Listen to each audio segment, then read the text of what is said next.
Menurut Sari dan Syarif 2020, tanaman gambas atau Lupha acutangula merupakan tanaman berumah satu atau monoecious, di mana bunga jantan dan betina tumbuh terpisah pada satu pohon sehingga memerlukan agen pembantu untuk proses pembuahan. Mekanisme penyerbukannya sangat bergantung pada bantuan serangga atau entomofili karena struktur serbuk sarinya yang cenderung lengket dan berat. Keberhasilan penyerbukan ini ditentukan oleh sinkronisasi waktu mekar bunga atau antesis yang biasanya terjadi pada sore hari dengan aktivitas polinator yang secara langsung mempengaruhi efisiensi pembentukan buah dan hasil panen. Tujuan praktikum kali ini yaitu yang pertama untuk mengidentifikasi bagian-bagian bunga yang berperan dalam proses penyerbukan. Kedua, mengamati mekanisme penyerbukan secara langsung pada bunga sendiri, silang, dan basta. Ketiga, membandingkan morfologi bunga yang menunjang tipe penyerbukan, anemogami, entomogami, ortitogami, dan hidrogami. Yang keempat, menguji peristiwa melekatnya polen pada stigma hingga perkecambahan polen optimal. Yang kelima, melatih kemampuan observasi, pencatatan data, dan analisis hubungan struktur, fungsi pada bunga. Alat dan bahan praktikum yang digunakan hanya kaca pembesar, bunga gambas, dan kertas label.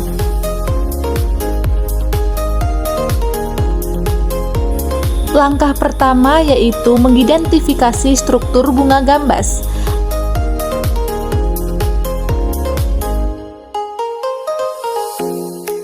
Jangan lupa beri penanda menggunakan kertas label.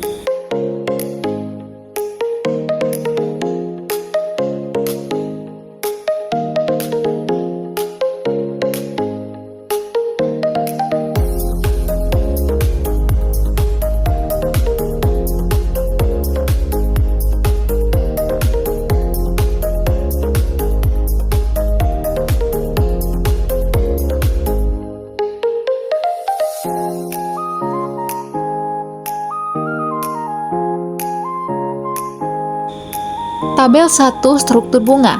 Tanaman gambas memiliki perbedaan struktur yang jelas antara bunga jantan dan betina. Bunga jantan memiliki sekitar 10 benang sari atau stamen untuk menghasilkan serbuk sari, sementara bunga betina memiliki putik tunggal yang lengkap dengan bakal buah atau ovari berbentuk lonjong di bawah mahkota. Ciri visual yang paling mencolok adalah bunga betina tampak seperti memiliki buah kecil di pangkalnya, sedangkan bunga jantan tumbuh berkelompok dengan benang sari yang terlihat jelas di tengah. Tabel 2. Jenis penyerbukan. Mekanisme perpindahan serbuk sari pada gambas dapat terjadi melalui 4 cara. Yang pertama yaitu angin. Serbuk sari yang ringan terbawa hembusan angin ke kepala putik secara alami. Yang kedua, serangga. Polinator seperti lebah atau semut memindahkan serbuk sari yang menempel pada tubuh mereka saat mencari nektar. Ketiga, yaitu penyerbukan sendiri. Terjadi ketika serbuk sari jatuh ke putik bunga betina pada satu tanaman yang sama. Kemudian untuk penyerbukan silang, proses perpindahan serbuk sari dari bunga jantan di satu tanaman ke putik bunga di tanaman gambas lain yang berbeda. Tabel 3. Perantara penyerbukan dan dampaknya.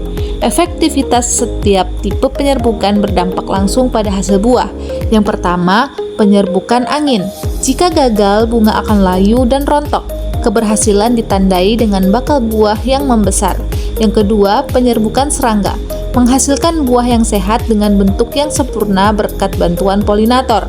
Kemudian yang ketiga, penyerbukan sendiri. Menghasilkan buah dengan variasi genetik yang identik dengan induknya.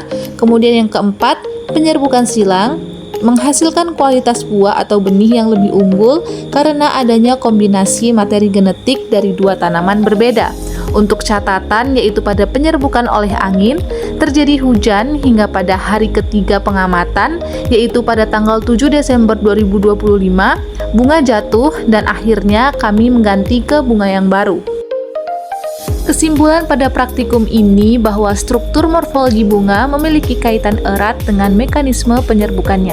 Secara spesifik, hubungan struktur dan fungsi bagian bunga seperti polen dan stigma dirancang khusus untuk mendukung keberhasilan penyerbukan, baik secara mandiri maupun bantuan agen luar.